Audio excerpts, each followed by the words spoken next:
नमस्कार मेरे प्यारे मित्रों, स्वागत करते हैं एक बार फिर से हम आपके अपने YouTube चैनल कवि क्लासेस में। आज हम लोग जो सॉल्व करने वाले हैं वह प्रैक्टिस सेट नंबर 13 सॉल्व करेंगे, जो कि आपके यूपी बीएड प्रवेश परीक्षा 2023 के लिए बहुत इंपॉर्टेंट है।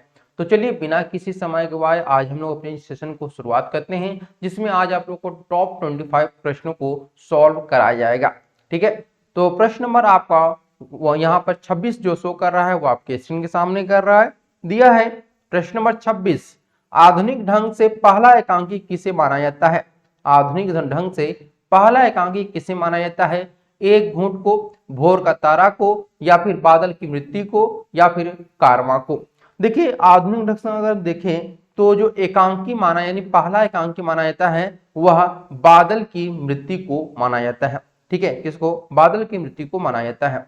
प्रश्न 27 दिया हुआ है, हिम तरंगिनी।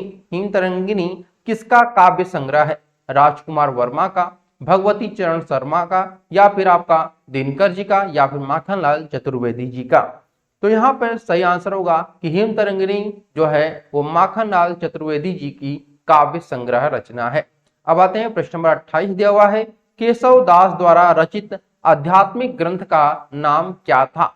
विज्ञान गीता, रसिक प्रिया, कवि प्रिया, रामचंद्रिका।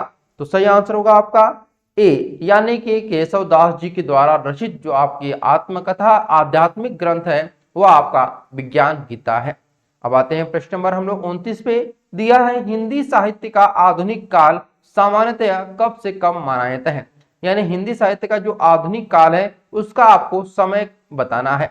1850 ईस्वी से, 1700 ईस्वी से, या फिर 1750 ईस्वी से, या फिर आपका 1900 ईस्वी से। तो सही आंसर होगा 1850 ईस्वी से आधुनिक काल माना जाता है हिंदी साहित्य में।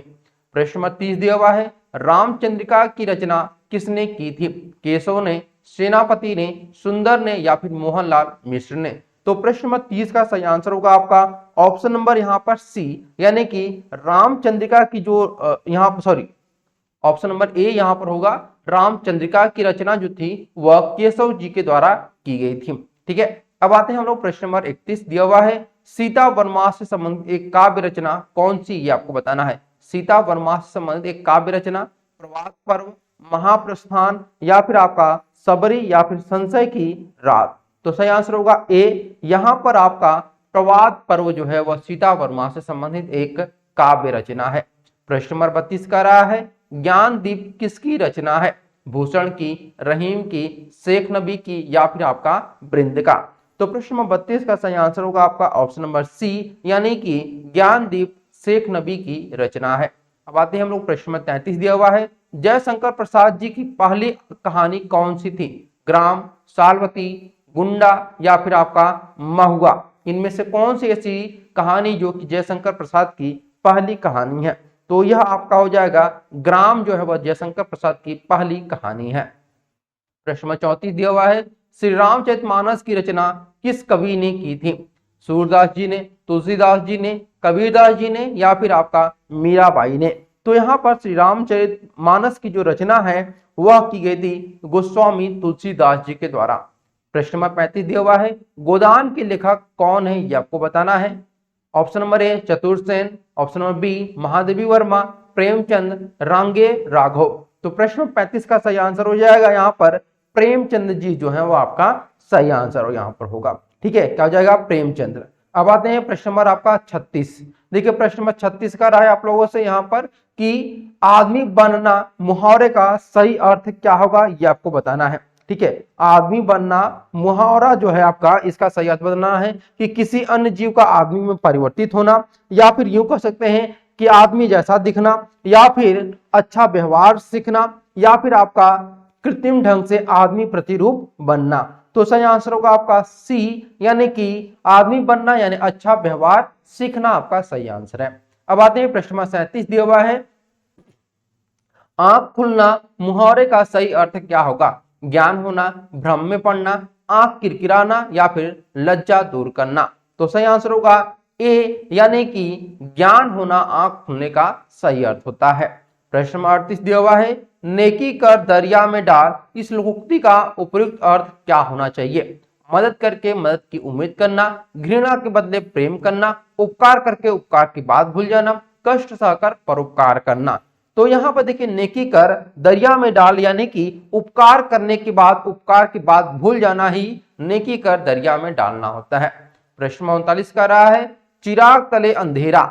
चिराग तले अंधेरा, यहाँ पे 4 ऑप्शन दिए गए हैं। अपने आसपास की परवाह न करना, जहां जरूरी हो वहीं उजाला करना, दूसरे लोगों का ध्यान रखना, निकट के दोस्त को न देख पाना। तो 39 का यहाँ पर जो सही आंसर होना चाहिए वह क्या होना चाहिए? तो ऑप्शन नंबर यहाँ पर डी, यानी कि निकट के दोस्त को न देख पाना आपका सही आंसर है।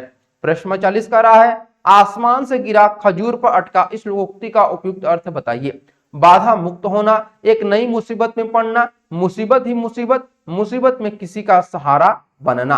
तो प्रश्न नंबर 40 का सही आंसर होगा आपका ऑप्शन नंबर बी, यानी एक नई मुसीबत में पड़ना। आसमान से गिरा खजूर पर लटका, इसका अर्थ होता है एक नई मुसीबत में पड़ना।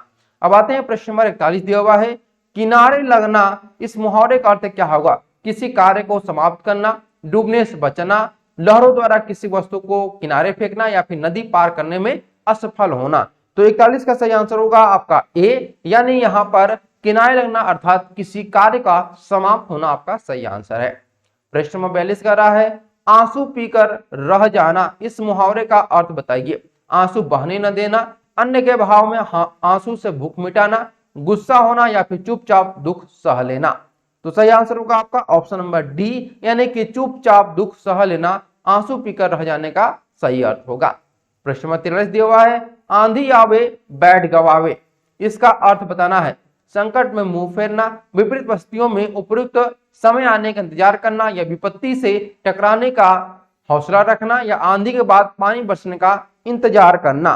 तो आंधी आवे बैठ गवावे, इसका सही अर्थ होगा बी, यानी कि विपरीत परिस्थितियों में उपयुक्त समय आने का इंतजार करना, यह सही आंसर होगा।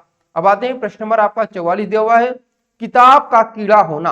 किताब का कीड़ा होना, इसका अर्थ क्या होगा? बहुमूल्य वस्तु को नष्ट करना, अनुपयुक्त जगह रहने वाला, बहुत अधिक पढ़ने वाला, या फिर ज्ञान का दुश्मन। तो देखिए किताब का कीड़ा होना अर्थात कहने का मतलब है कि बहुत अधिक पढ़ने वाले को हम लोग किताब का कीड़ा कहते हैं। प्रश्न 45 का रहा है कि कच्चा चिट्ठा खोलना, इसका अर्थ क्या होगा? सारा भेद खोल देना, भेद छिपाना, कच्चे काम को पक्का करना, कान का कच्चा होना। तो कच्चा चिट्ठा खोलना अर्थात हम कह सकते हैं कि यहाँ पर सारा भेद खोल देना, यही हमारा कच्चा चिट्ठा का सही अर्थ होगा। ठीक है, अब आते हैं हम लोग प्रश्न नंबर 46 पे। दिया है यह रास्ता दुर्गम है, सावधानी से चले, इस वाक्य में त्रुटि कौन सा है ये आपको बताना है। यहाँ पे वाक्य दिया है कि यह रास्ता दुर्गम है, सावधानी पूर्वक चले, वाक्य में दी गई त्रुटि को उचित रूप से आपको पहचानना है। दुर्गम है, दुर्गम, रुद्रगम, या फिर दुर्गम। तो 46 का जो सही आंसर होगा वह क्या होगा ये आपको बताना है। तो देखिए अगर हम बात करते हैं यह रास्ता दुर्गम है, तो यहाँ पे आपका दुर्गम इस प्रकार से हम इसको लिखते हैं, न कि हमारा इस प्रकार से हम लोग नहीं लिखते हैं।